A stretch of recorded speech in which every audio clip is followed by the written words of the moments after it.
Lines are one-dimensional, but if you put several lines together in the right way, a second dimension emerges, something more complex than any of the individual lines.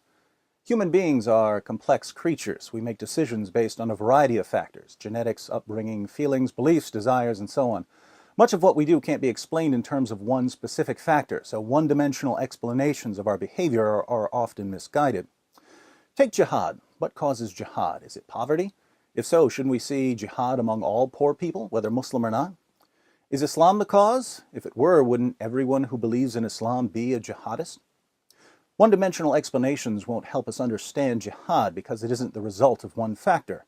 It's the result of three. If you're missing any of the three factors, the new dimension doesn't emerge. But when all three come together, they form what we'll call the jihad triangle. First factor, belief in Islam. To become a jihadist, you have to believe that there is no God but Allah, that Muhammad is his messenger, and that you have access to the commands of Allah and Muhammad. Islam is foundational because if you don't believe in Allah, you're not going to wage jihad for him. You might fight for other things, but it won't be jihad. Second factor, knowledge of what Islam commands.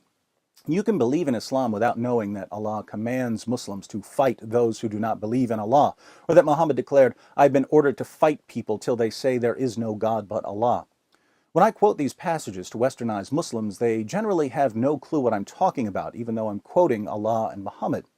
But the jihadist is familiar with these kinds of passages, so jihadists aren't merely Muslims. They're Muslims who know that they've been commanded to violently subjugate unbelievers.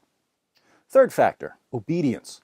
The world is filled with people who choose the path of least resistance, people who do whatever makes them feel most comfortable.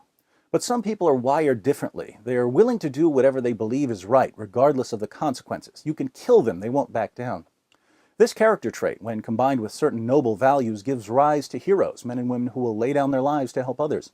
But when it's combined with belief in Islam and knowledge of Allah's commands, it results in obedience and a willingness to fight the unbelievers and the hypocrites and be unyielding to them. So belief in Islam by itself doesn't produce jihad. Knowledge of what Islam teaches by itself doesn't produce jihad. Obedience by itself doesn't produce jihad. Any two of these factors combined without the third won't produce jihad. You can believe in Islam and be thoroughly willing to obey Allah as long as you don't know that He commands you to wage jihad.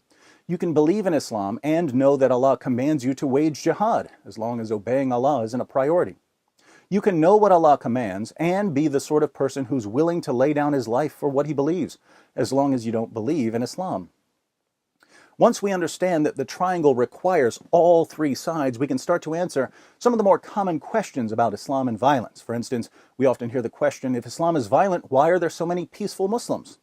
Well, most Muslims in the West only have one of the three sides. They have belief in Islam, but they don't know what Islam teaches, and even if you tell them what Islam teaches, they're not going to obey if it's something they don't like. My conversations with westernized Muslims usually go something like this. The Muslim says, "Islam is a religion of peace." I respond by quoting a bunch of passages from the Quran. Then the Muslim says, "You're ignoring the context," so I take him through the context. At that point, he calls me an Islamophobe and says there's no point in talking to me. Notice, even when the commands and the context are spread out in front of them, many Muslims simply will not obey. They'll always be one side shy of a triangle. Another common confusion surrounds the issue of radicalization. How many times have we heard, "He was such a polite boy growing up. We don't understand how he ended up with a group like ISIS." It's actually pretty straightforward. You see, either he was raised with one of the three sides, belief in Islam, or he acquired the belief side through conversion. Either way, having the belief side opens the door for the recruiter to start working on the other two sides. You think Allah wants you to live in peace with unbelievers? You got that idea from the unbelievers, not from Allah. Let me show you what Islam really teaches. With the second side firmly in place, the recruiter then shifts his attention to obedience. You think you get to pick and choose which of Allah's commands you obey, as if our religion is some sort of lunch buffet? Allah demands complete submission, and if you don't obey, you're not a real Muslim. You're going to hell. There are plenty of young Muslims out there who will resist the recruiter. Nothing will convince them to obey. But some will pack their bags and book the next flight to Turkey, one way. Now, is it just me, or is this really, really simple? What if we discussed that a 5-year-old couldn't understand? And if a 5-year-old can get this, why are politicians and the media so confused by jihad?